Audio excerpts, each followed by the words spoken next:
Le regardez, sujet, évidemment, à chaque fois, c'est c'est toujours, en cas un, de voilà, vigilance, c'est à se propos tenir informé. d'Israël. Moi, en partant ce matin de chez moi, j'ai prévenu ma C'est à compagne qu'on propos allait de avoir l'orage. ces Alors dites dans les problèmes commentaires si potentiellement en vous fin de venez de journée, France, qui a prévenu mon moi. fils avant d'aller au Comment ça se cinéma, qu'il passe en fallait ce moment même?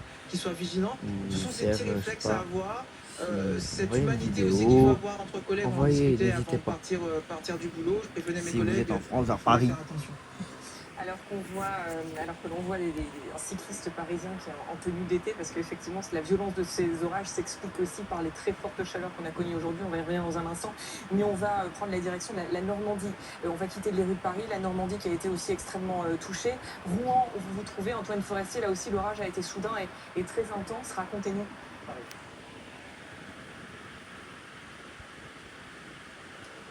Oui, ici, ça est en train de se calmer désormais. On a vécu une demi-heure assez difficile. Si vous étiez avec nous il y a une demi-heure, c'était en plein pendant ce passage ici sur Rouen de cette cellule orageuse. Dans un premier temps, les gens avec qui on échangeait, même nous, lorsqu'on regardait ces radars météo, on avait l'impression que cet orage allait se décaler, allait contourner la ville de Rouen, pas du tout. Et bien, en dernière minute, l'orage est bienvenu ici sur cette ville. Il faut imaginer qu'il y a une heure ici, il y avait encore des gens qui mangeaient tranquillement en terrasse. Et ils ont vu soudainement le ciel changer, devenir tout gris, cette grosse cellule nuageuse s'approcher. Et bien tout d'un coup, la grêle a commencé à arriver, de fortes pluies également. Vous l'avez vécu si vous étiez en direct avec nous tout à l'heure. La grêle qu'on le voit encore ici, alors ce ne sont pas des gros grêlons, hein, vous avez constaté sur ces images de Mathieu Le Peigné, ça reste des grêlons de même pas 1 centimètre ou à peu près, mais qui ont été quand même assez nombreux et ça a duré comme ça pendant 10 minutes, un quart d'heure avec de fortes rafales également de vent. Et ensuite, désormais, cet orage est en train de se décaler vers le nord. On constate encore, je ne sais pas si vous en avez vu depuis le début de ce direct, mais derrière nous, voilà, des orages, des éclairs un peu au loin, mais ça y est, il s'est décalé.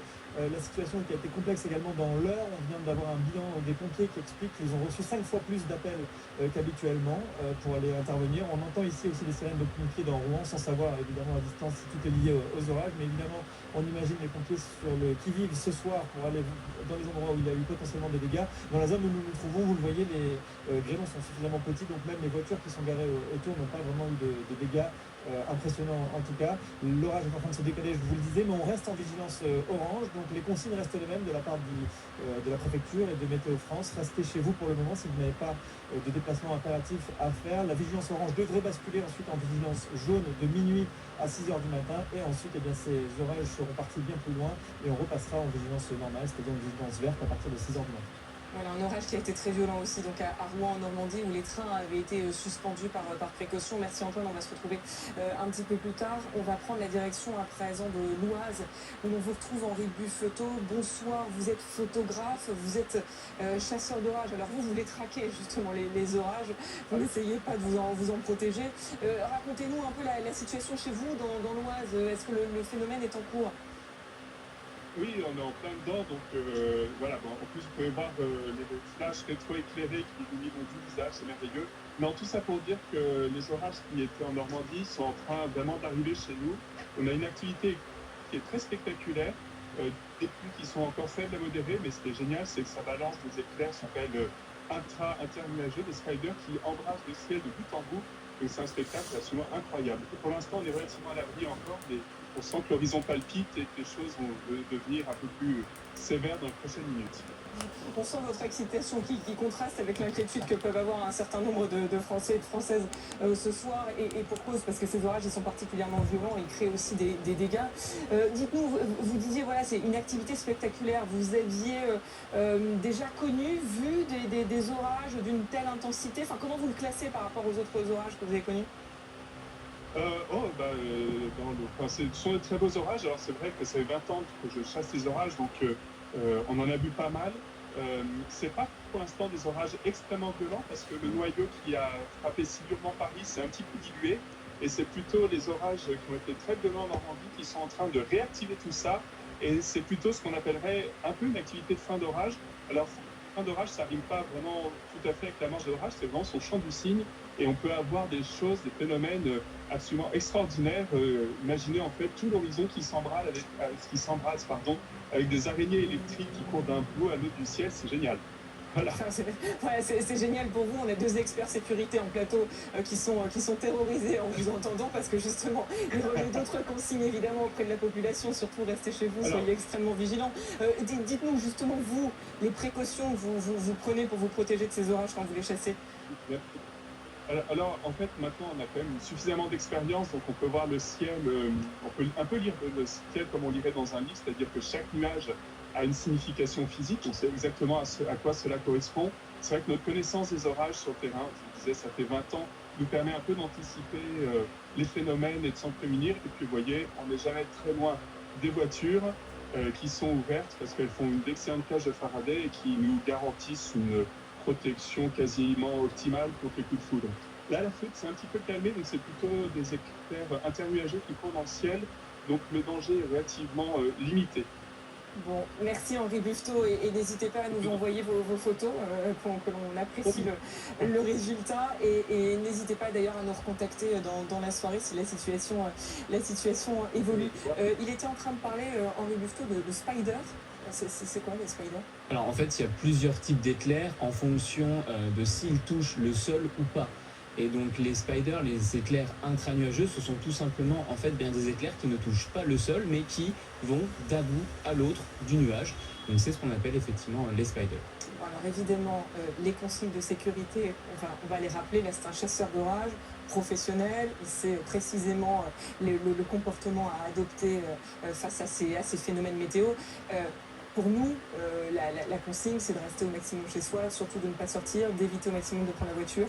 Oui, on ne sort pas. Alors, effectivement, il a raison, quand on est dans sa voiture, on est en sécurité, mais pour autant, on n'est pas complètement à partir du moment où on veut circuler. On l'a vu, il y a des chutes d'arbres, il y a des risques d'accidents, il y a des risques d'aquaplaning.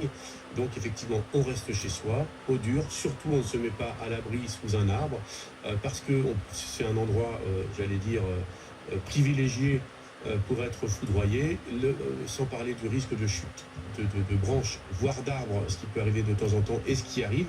Attention, effectivement, n'allez pas dans les parcs. On a malheureusement de trop nombreuses mauvaises expériences de gens qui sont réfugiés sous les arbres dans des parcs et où malheureusement on a dû c'est la pire des idées avoir des victimes.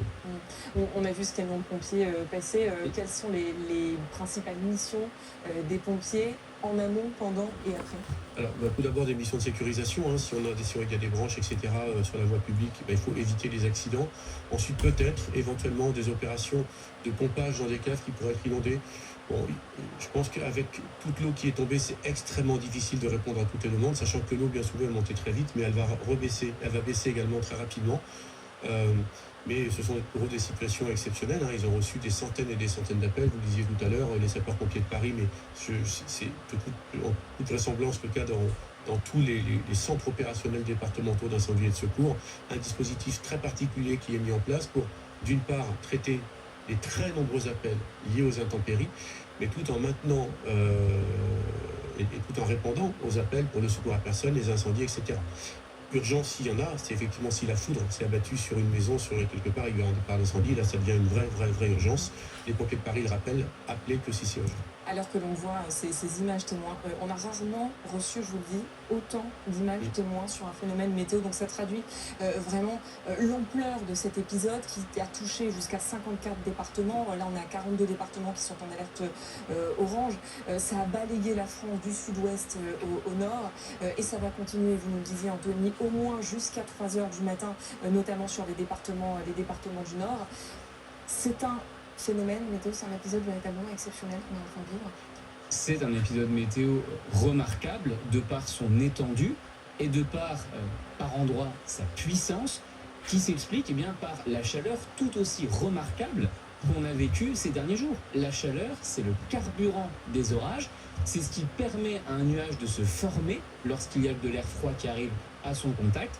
Et lorsqu'on a connu des 35 degrés, 36 degrés dans la capitale, 38 par endroit dans le sud, et bien forcément, cet air chaud a généré des nuages d'orage qui ont atteint pour certains la stratosphère, c'est-à-dire 10 km d'altitude, et qui sont très très puissants. Avec un cocktail explosif, on le voit sur ces images parce qu'on a à la fois d'importantes précipitations, on a Gaël des orages de grêle par endroits, et puis ces bourrasques de vent qui là aussi ont été très importantes et qui ont occasionné des dégâts, comme on l'a vu là à l'instant sur ces images, avec des arbres notamment qui ont été arrachés, et donc beaucoup de vigilance à avoir ce soir et demain aussi, tant que ces routes ne sont pas déblayées. Oui, complètement. En plus, la nuit est tombée, donc on a une visibilité qui est fortement réduite. Donc il faut vraiment adapter sa conduite, adapter sa vitesse.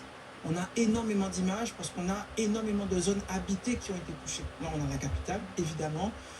Ces orages parfois touchent les zones rurales où effectivement on a une densité de population qui est plus faible. Là, beaucoup de métropoles ont été touchées, donc on attendra évidemment les bilans demain, mais en attendant, cette nuit, vraiment grande prudence actuellement sur le pays de Bray. Bon, attends, je vais envoyer ça. Qui présente, comme le disait, chanson d'orage la plus forte activité.